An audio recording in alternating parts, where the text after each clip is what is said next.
Yo, PBA fans! Rain or shine, nagpaulan sa Bahrain. Sobrang lakas at nasecure na nga ang twice to beat advantage sa playoffs. Kaso bad news, may na-injured pa. Pag-usapan natin yan, kaya wag na natin patagalin pa. Tara na, let's go! At ayun nga no, magkalaban nga ngayon ang Rain or Shine at Magnolia dito sa Bahrain. First quarter pa nga lang, sinimulan agad ng Rain or Shine ng 3-pointer ang kanilang laro. Sa loob naman umaatake dito ang Magnolia, napakagandang mga passing ang pinapakita nila sa ating first quarter of action. Purely nga dito, napakagandang bounce pa sa ilalim. Napakagandang ball movement nga ang pinapamalas nila dito sa Rain or Shine. Dito nga another great inside pass na naman. Puro kayo sa loob tumitirada, kami naman sa labas at ito nga Rain or Shine nagpapaulad na sa ating first quarter.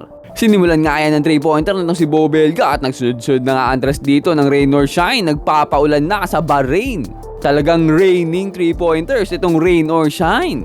Samantalang patuloy naman ang pag-atake inside itong Magnolia. Napakagandang pasa naman, hindi na-anticipate yan ang kalaban. Nakigaya naman dito itong si Jonard Clarito. Tatlo-tatlo na nga bantay niya dito sa ilalim pero naitira pa niya yan. At naipasok pa nga, may kasama pang foul. Dito nga layup ni Pringles pero nawalan. Pero dito another power rebound na naman mula kay Clarito. Tira niya, mintis niya, rebound niya, tira niya ulit. This time Pringles naman ang matatrap pero naipasa niya nga outside yan at kick out dito sa 3-pointer. Once again Clarito taking over para dito sa Elasto Painters. Nakabawi naman ng jumper dito si Baroka, susundan pa yan ng 3-pointer nitong si Gomez de Liano. At talagang dumidikit lang score dito ng hot shots. At dito nga bago matapos ang ating first quarter, Baroka napakagandang behind the back dribble sabay jumper, naawa pa ang ring. Making it a 3-point game para sa Magnolia, 27-24 in favor of Rain or Shine dito pagpasok ng ating second quarter. Sinimulan naman ni Gabe Norwood ang quarter ng swabing jumper na yan. Samantalang sasagot naman dito ang Magnolia, pinapasayaw ang kanyang defender sabay 3-pointer. Babawi naman dito si Santillan ng kanyang 3-pointer, napakalayo, buntik na maging 4 points, sayang. At dito nga back-to-back threes mula dito kay Santillan. Siya na naman nabigyan dito ng bola, bang! Sasagutin naman yan itong si Baroka na nakita sa corner sa 3-pointer. Gumante ng 3. Pero ito na naman ang Rain or Shine, umaatake. Napakagandang drive, napakagandang finish. Napakagandang give and go pa. Binigay nila dito, solid na play.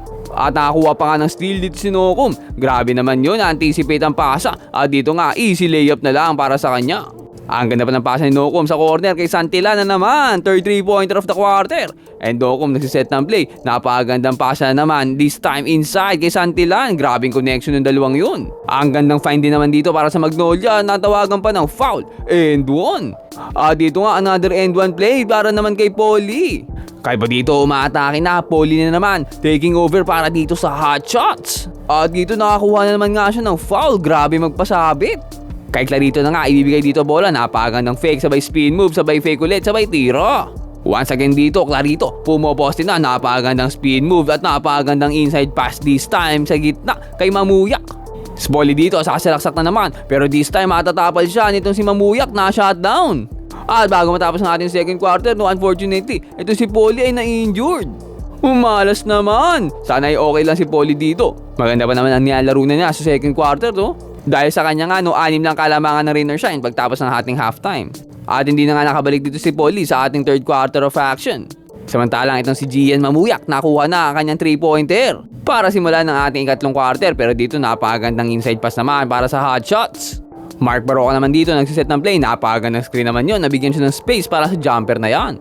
Kaso ang Elasto Painters dito, heating up from outside, this time Stanley Pringle naman mula sa pasa ni Mamuyak. Another pass dito sa 3-pointer ni Mamuyak, this time sa corner naman, 3-pointer ni Chongson. Raining 3-pointers na naman dito para sa ating Rain or Shine, Stanley Pringle, another 3. At hindi pa siya tapos dito, third 3-pointer of the quarter para sa kanya. Napakainit, naglalagablab na si Stanley Pringle. Samantalang sasagot naman dito ang Magnolia ng 3 nila. Isa pa nga sana dito sa corner, kaso hindi na siya nakabelo. Kaya dito, atake na lang inside, napakagandang footwork naman ang pinakita niya dito.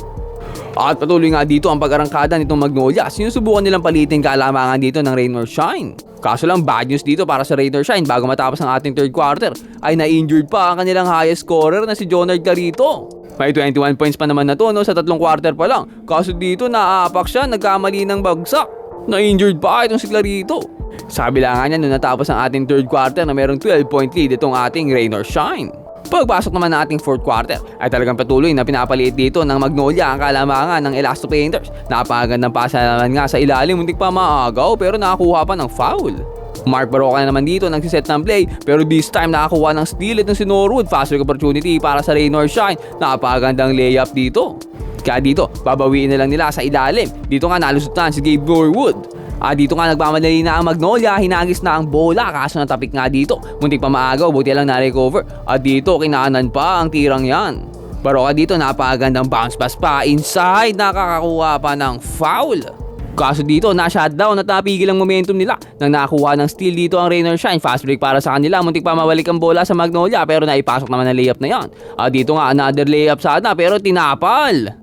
Pieto na nga dito ang bola sa half court. Susubok pa ng 3-pointer pero pinasa muna kay Baroka. Baroka binalik sa kanya for the 3. Pero dito Andre Nocum ayaw nang pamabulin dito ang Magnolia. Dumasalaksak na sabay pasa sa corner 3-pointer.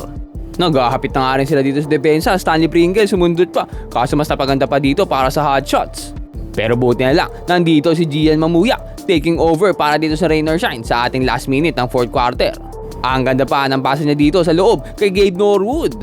Dito nga bumitaw na ng 3-pointer. Bang! Dagger 3 mula dito kay Gian Mamuya.